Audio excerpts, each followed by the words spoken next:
My daughter said I was embarrassing the family by dating at 75, and that people were talking about my inappropriate behavior. The talk really started when our wedding photos appeared in the society pages, and everyone wanted to know about the most romantic love story they'd ever heard. It began on a Tuesday morning at the grocery store, in the produce section, where I was carefully selecting tomatoes for my weekly pasta sauce. I had been a widow for 3 years, and my routine had become as predictable as the seasons: grocery shopping on Tuesdays, library visits on Thursdays, and family dinners on Sundays, where my children treated me like a fragile relic who needed constant monitoring. I was reaching for a particularly perfect tomato when a gentle voice beside me said, "Those look like they'd make excellent sauce. Do you make your own?" I turned to see a distinguished man with silver hair and kind eyes, probably close to my own age, holding a basket filled with what looked like ingredients for a real home-cooked meal rather than the frozen dinners that seem to sustain most people these days. I do, actually. Every Tuesday for the past 40 years. My late wife used to say that store-bought sauce never tastes like love. I haven't had a proper marinara since she passed 2 years ago. There was something in the way he said it. Not self-pity, but genuine appreciation for the small rituals that make life meaningful. Most people my age talked about their losses with either bitterness or resignation, but this man spoke about his wife's memory with warm gratitude. "I'm Harold," he said, extending his hand with old-fashioned courtesy that had become rare in our modern world.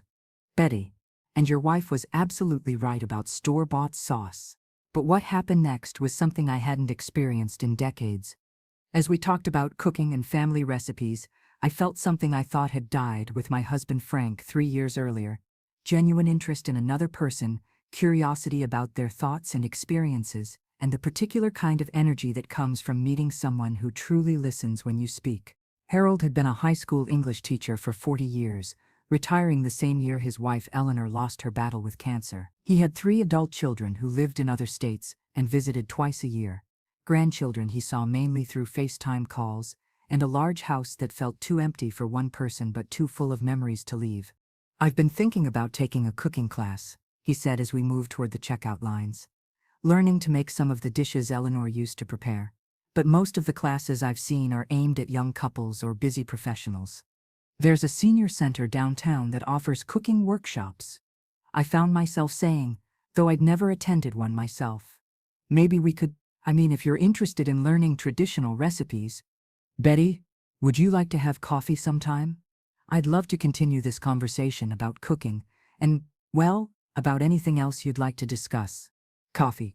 It had been 3 years since anyone had asked me to have coffee for the pleasure of my company, rather than to discuss my medication schedule or my safety concerns.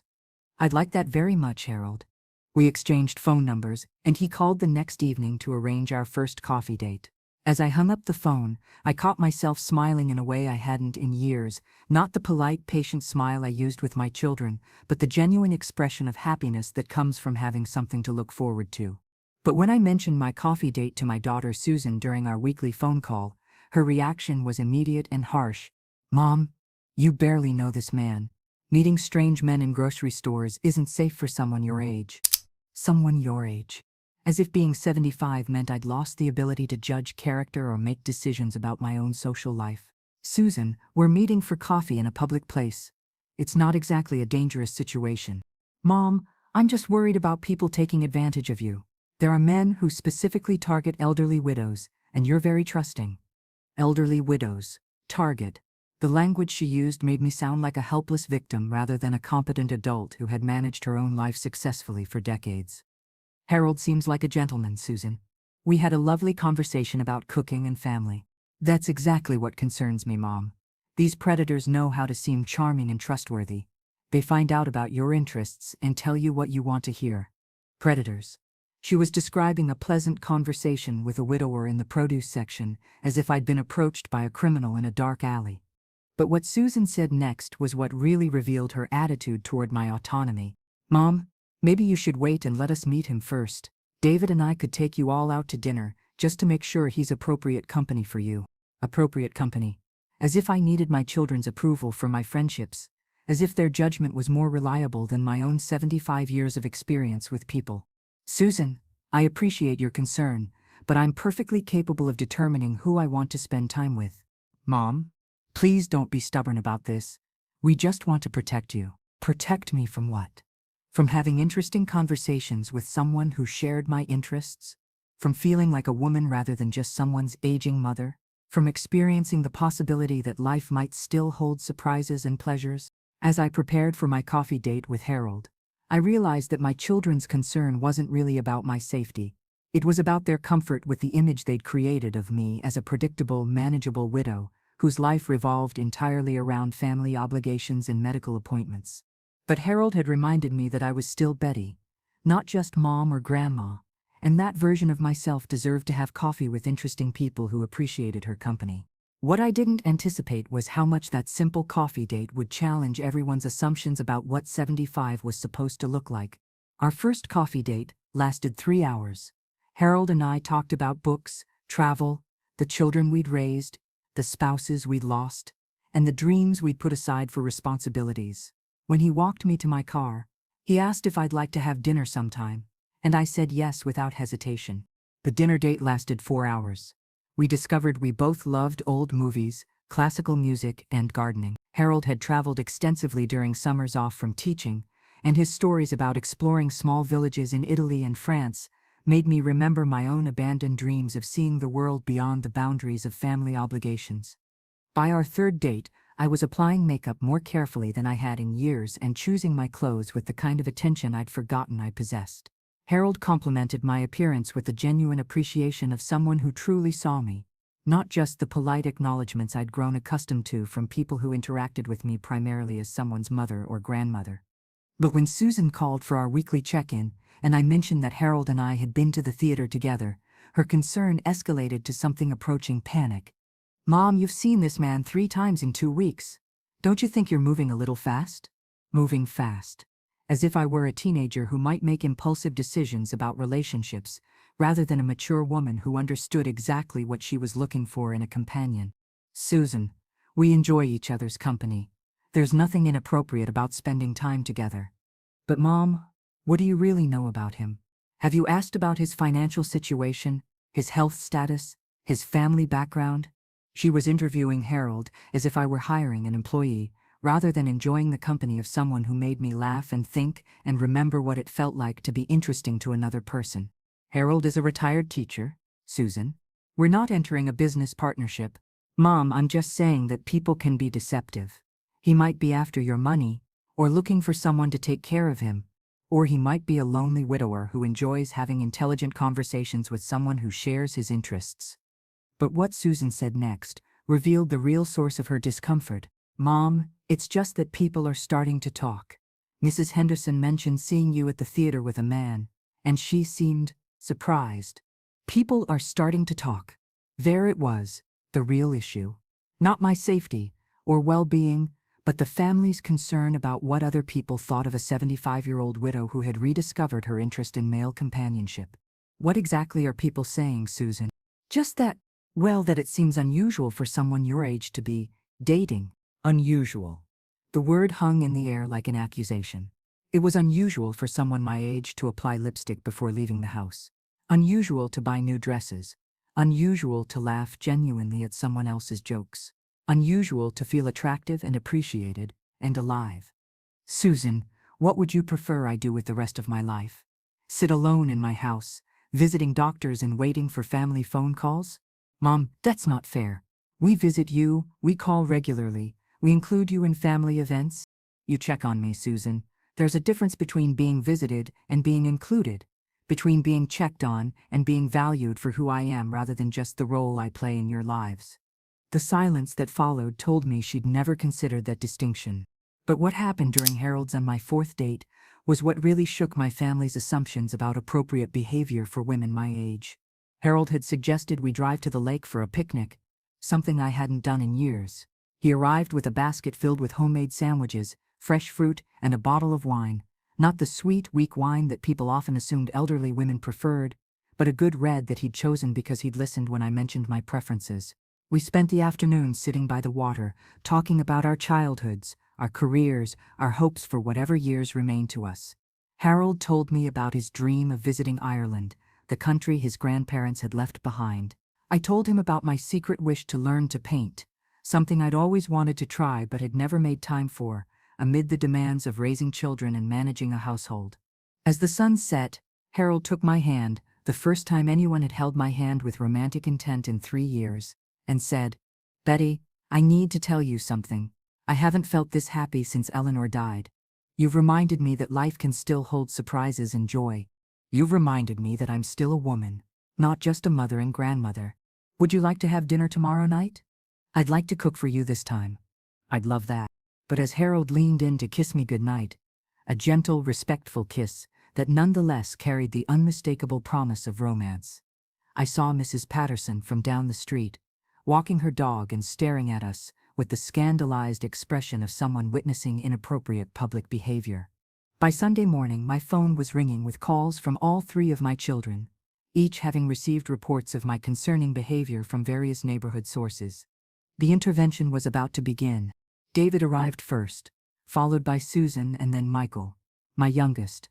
They had clearly coordinated this visit, and their expressions carried the unified concern of children who had decided their mother needed management. "Mom, we need to have a serious conversation," David began, settling into my living room with the authority of someone about to deliver difficult news. "We're worried about your relationship with this Harold person." This Harold person. As if Harold were some suspicious character rather than a retired teacher with whom I'd been having pleasant dates. "What specifically concerns you about Harold?" Susan pulled out a notebook, as if she'd been documenting evidence. "Mom, Mrs. Patterson said she saw you kissing a man in public. That kind of behavior is, well, it's not appropriate for someone in your position." My position. The position of being 75 and widowed, which apparently came with restrictions on affection and public displays of happiness. "Susan, Harold kissed me goodnight after a lovely evening. We're both adults." "But Mom," Michael joined in, "people are talking. They're saying you're acting like a teenager, and it's embarrassing for the family." Embarrassing for the family. There it was, the real issue. Not my happiness or fulfillment, but their discomfort with having a mother who refused to accept invisibility as the natural consequence of aging. "What would you prefer I do, Michael? Apologize for feeling attractive and appreciated?" "We just think you should slow down," David said, using the tone he probably used with his own teenagers. "You barely know this man, and you're already involved with him." Involved. The way they said the word made it sound scandalous rather than beautiful. But what they said next was what really revealed their assumptions about what my life should look like. "Mom, you have us," Susan said, as if that settled the matter. "You have your children and grandchildren who love you. Why do you need this complication?" Complication. They saw Harold's presence in my life, not as a gift or an enhancement, but as an unnecessary complication that interfered with their neat categorization of me as a content, manageable widow. "Because, sweetheart, you love me as your mother. Harold loves me as a woman. Those are completely different kinds of love, and I need both." "But Mom, at your age..." At my age, what? I should be grateful for whatever attention I receive, and not expect romantic companionship. I should accept that my value as a woman ended when your father died. The discomfort on their faces was visible. They had never considered that I might have needs and desires that extended beyond my role as their mother. "It's just that people your age don't usually date," David said carefully. "People my age are often written off as asexual, David. But we're not. We're just older, not dead." The word asexual made all 3 of them visibly uncomfortable, as if acknowledging that their 75-year-old mother might have romantic feelings was somehow inappropriate. But what happened next was what finally forced them to confront their assumptions. The doorbell rang, and through the front window I could see Harold standing on my porch with a bouquet of flowers. He was early for our dinner date, but not inappropriately so. "Mom, we're not finished with this conversation," Susan said urgently. "Yes, we are finished. Harold is here for our date, and you're going to meet him properly instead of treating him like a threat." I opened the door to find Harold dressed in a nice shirt and tie, holding roses and wearing the nervous expression of someone who understood he was walking into a complicated family situation. "Harold, I'd like you to meet my children. David, Susan, Michael, this is Harold Mitchell." Harold stepped forward with old-fashioned courtesy, extending his hand to each of them. "I'm pleased to meet you all. Betty has told me wonderful things about each of you." The response was awkward silence, broken finally by David's reluctant handshake and a muttered, "Nice to meet you." Mr. Mitchell, Susan said with the tone of someone conducting an interrogation. How long have you been widowed? 2 years. My wife Eleanor passed from cancer. And you have children? 3. 2 daughters in California and a son in Texas. 6 grandchildren total. What are your intentions regarding our mother? Harold looked surprised by the directness of the question, but he answered with dignity. My intentions are to spend time with a remarkable woman who has brought joy back into my life. Betty is intelligent, kind, and beautiful, and I feel fortunate that she enjoys my company. Beautiful. The word hung in the air like a revelation. When was the last time anyone had called me beautiful? When was the last time my own children had acknowledged that I might be seen as attractive, interesting, or desirable by someone other than family members who loved me out of obligation? But what Harold said next was what silenced their objections. I understand your concern for your mother. I have children too, and I know what it's like to worry about a parent's well-being. But I hope you can see that Betty is flourishing. She's vibrant, engaged, and happier than she's been in years. Isn't that what you want for someone you love? The question forced them to confront the contradiction in their position. They claimed to want my happiness, but they were actively opposing the thing that was making me happiest. As Harold and I left for our dinner date, I heard Susan whisper to her brothers, "He seems nice." Nice. It was a small concession, but it was the beginning of their recognition that Harold's presence in my life might not be the disaster they'd imagined. But what they didn't know was that Harold and I had already begun discussing something that would challenge their assumptions even more dramatically. 6 months after our first meeting in the grocery store, Harold and I had fallen into a routine that felt like the most natural thing in the world. We cooked together twice a week, attended concerts and plays, took long walks through the botanical gardens, and talked for hours about everything from books to politics to the dreams we'd thought were no longer possible at our age. My children had gradually accepted Harold's presence in my life, though they still treated our relationship with the bemused tolerance they might show for an elderly relative's harmless eccentricity. They invited him to family gatherings, made polite conversation about his interests, and seemed relieved that I'd found companionship that didn't require their constant attention. But they still didn't understand that what Harold and I shared was not just companionship, it was love.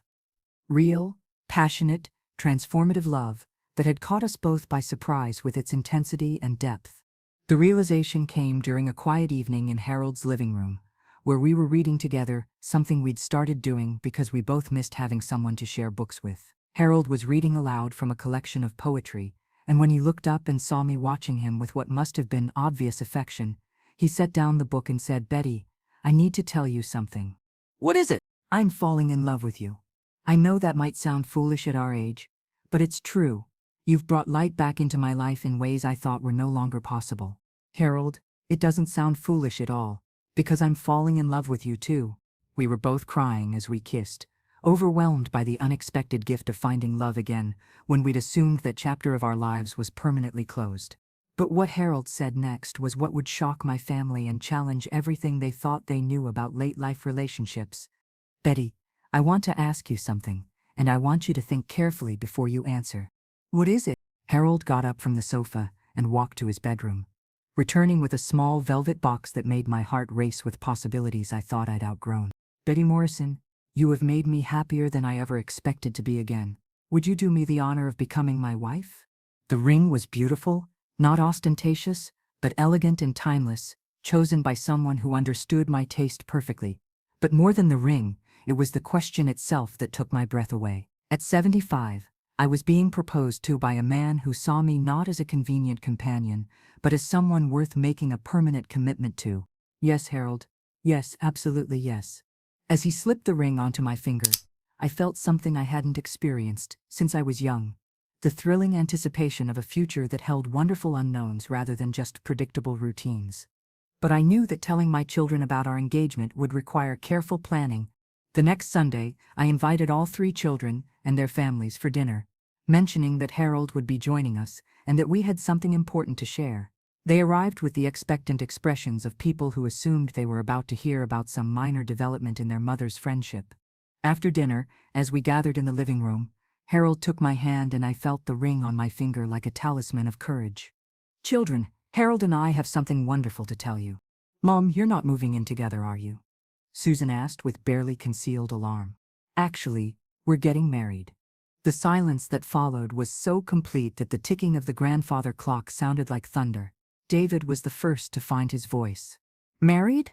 Mom, you can't be serious. We're completely serious. Harold proposed last week, and I accepted. Michael was staring at my engagement ring as if it were evidence of a crime. Mom, this is crazy. You've only known each other 6 months. Your father and I were engaged after knowing each other for 4 months. Was that crazy too? That was different, Susan protested. You were young then. You had your whole lives ahead of you. And what do Harold and I have?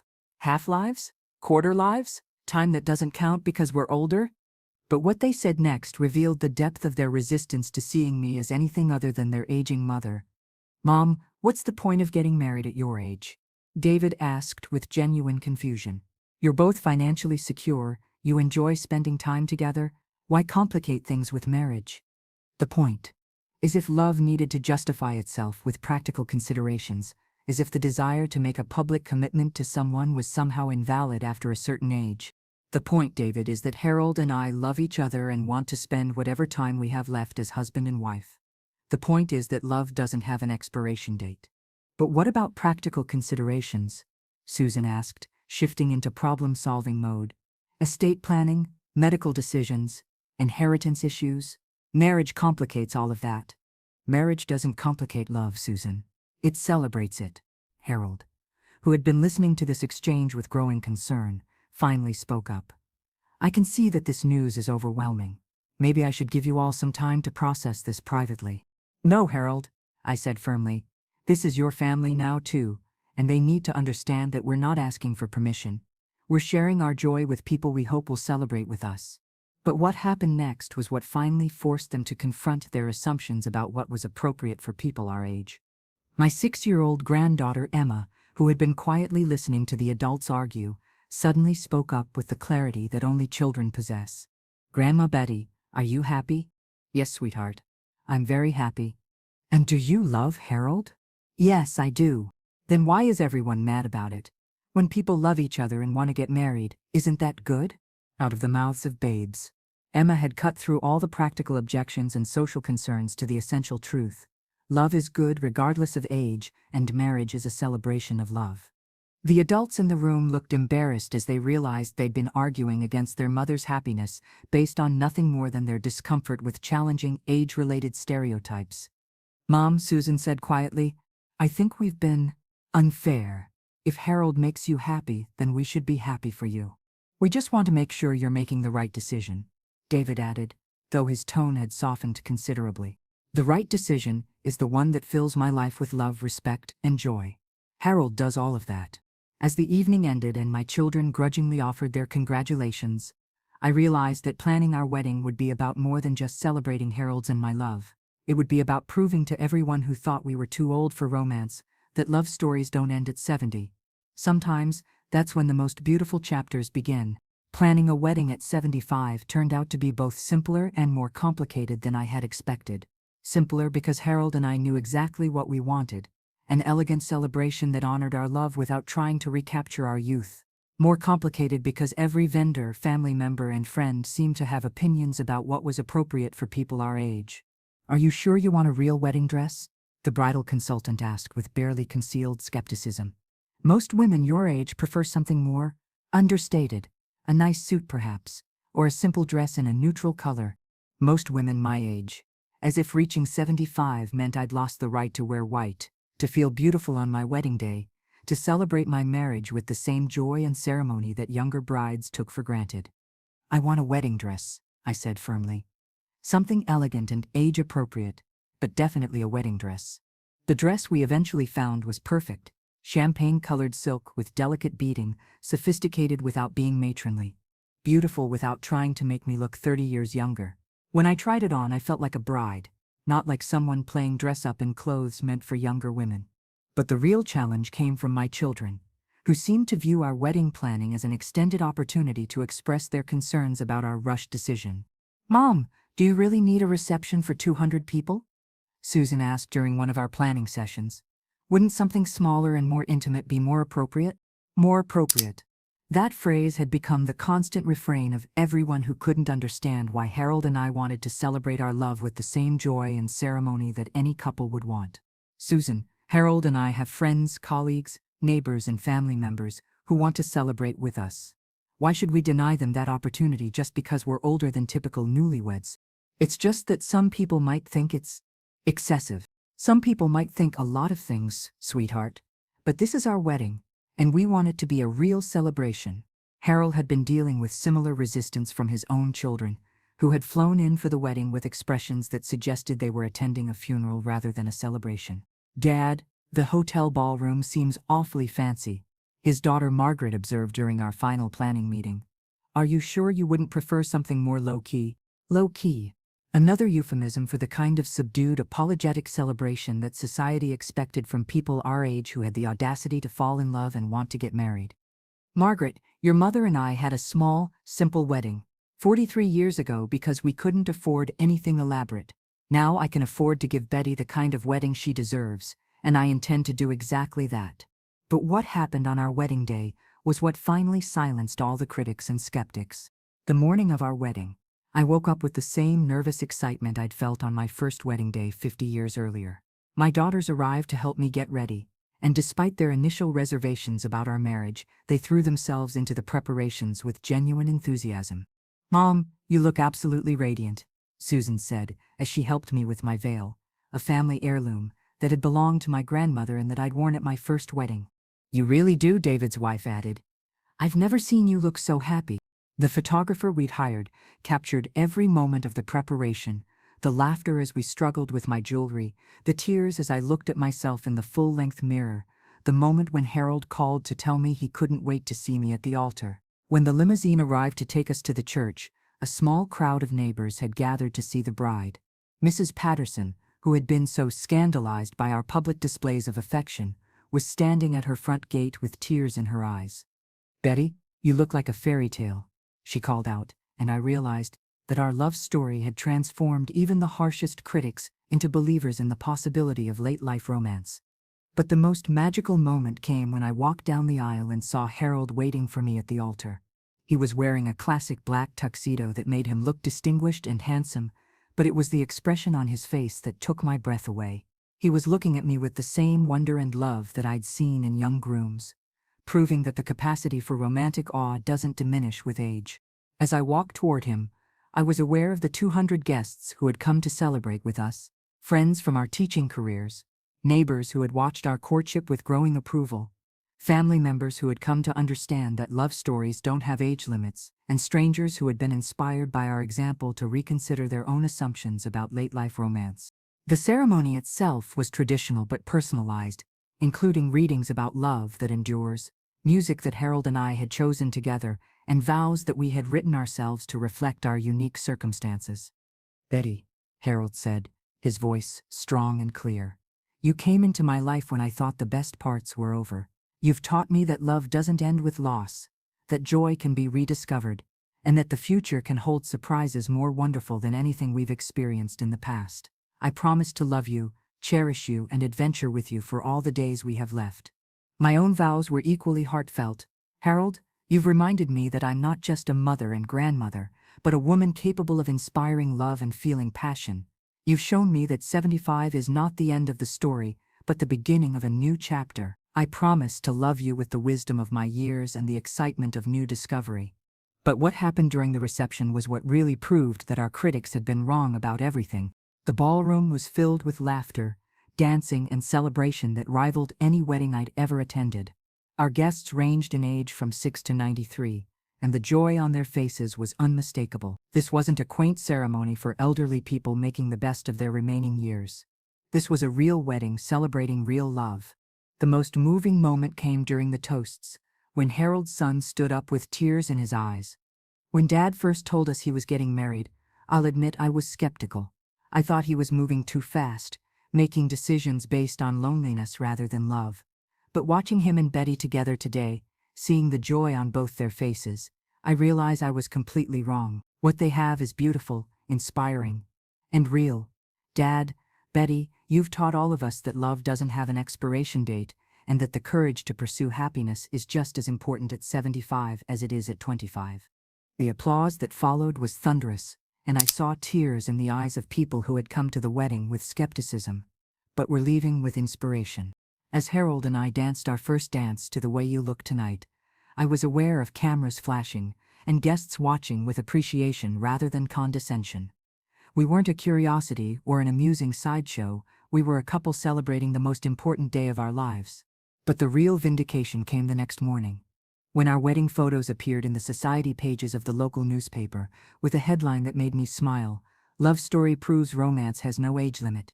The newspaper article about our wedding generated more response than either Harold or I had anticipated. Letters poured in from readers who had been inspired by our story. Phone calls came from friends and strangers who wanted to share their own experiences with late-life romance, and invitations arrived from organizations that wanted us to speak about challenging age-related stereotypes. But the most meaningful response came from my own family, who had witnessed firsthand the transformation that love had brought to my life, and who were now dealing with their own assumptions about aging and possibility. "Mom, I owe you an apology," Susan said during our first Sunday dinner as a married couple. "I've been thinking about how we reacted to your relationship with Harold, and I'm ashamed of some of the things we said." "What specifically concerns you about how you handled it?"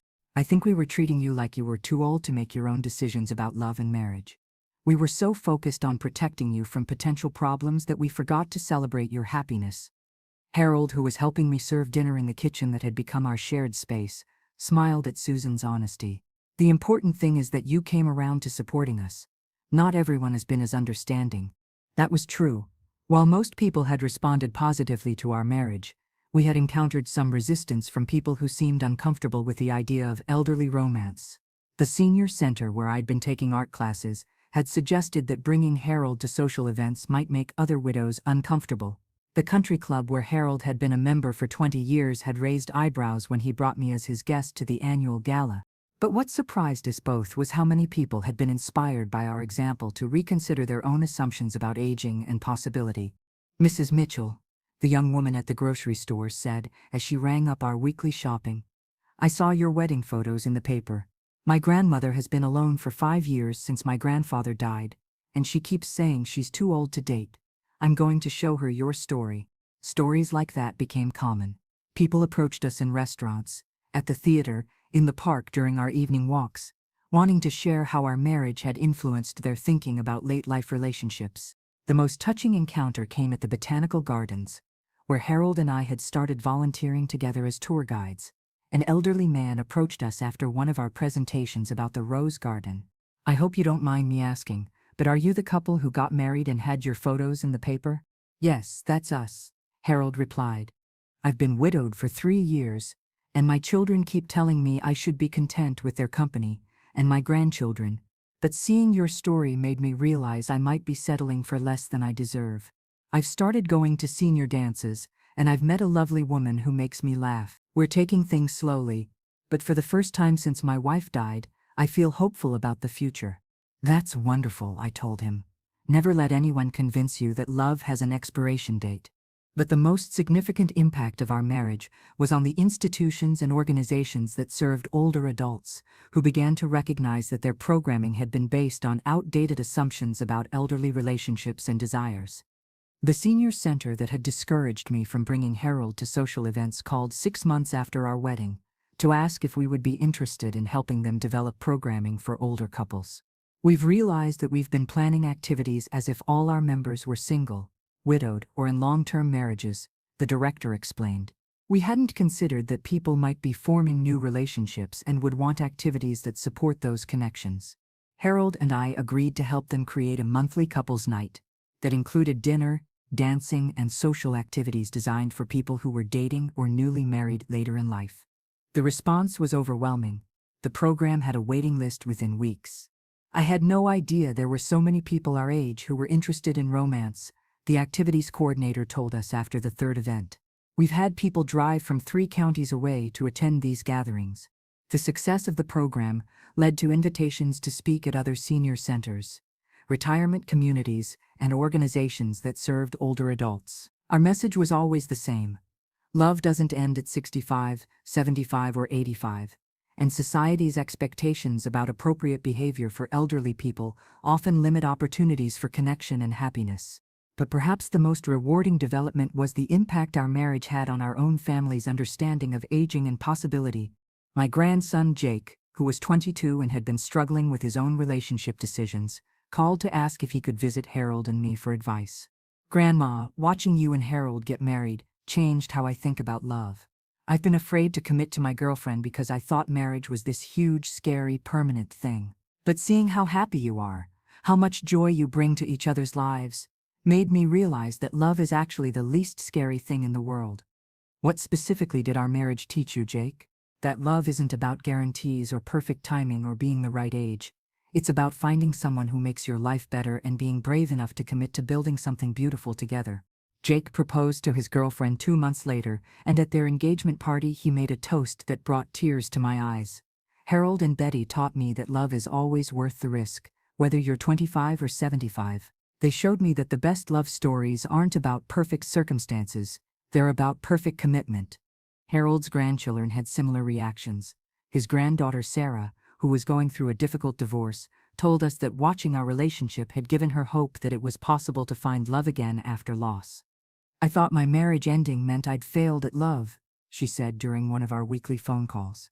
"But watching you and Grandpa Harold build something so beautiful together made me realize that sometimes love gets better the second time around, when you know more about what you really need." The ripple effects of our marriage continued to spread through our community in ways we never could have anticipated. The local newspaper began running a weekly column called Love After 60 that featured stories of older couples who had found romance later in life. The response was so positive that the feature was picked up by newspapers in other cities. A local television station did a feature story about our marriage and its impact on changing attitudes about elderly romance. The segment included interviews with other couples who had been inspired by our example to pursue their own late-life relationships. "Before I saw Harold and Betty's story," one woman told the interviewer, "I thought dating at 70 was pathetic. I'd convinced myself that I should be content with my children's visits and my volunteer work. But watching them reminded me that I'm still a whole person with the capacity for love and companionship. I've been dating a wonderful man for 6 months now, and I feel more alive than I have in years." But the most significant validation came when we were invited to speak at a national conference on aging, where researchers presented data showing that older adults in romantic relationships had better physical health, mental acuity, and overall life satisfaction than their single counterparts. "Love is medicine," the keynote speaker explained.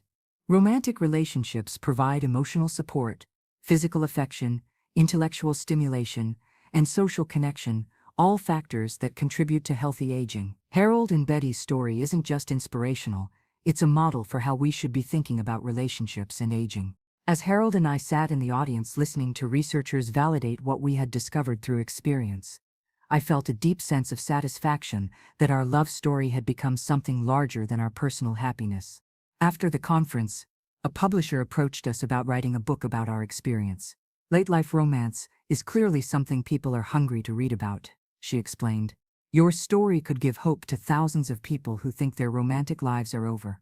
Harold and I spent the next year writing Love Has No Expiration Date, Finding Romance After 75, sharing not just our own story but the stories of dozens of other couples who had found love later in life. The book became a bestseller, not because our story was unique, but because it represented a universal truth that society had been reluctant to acknowledge.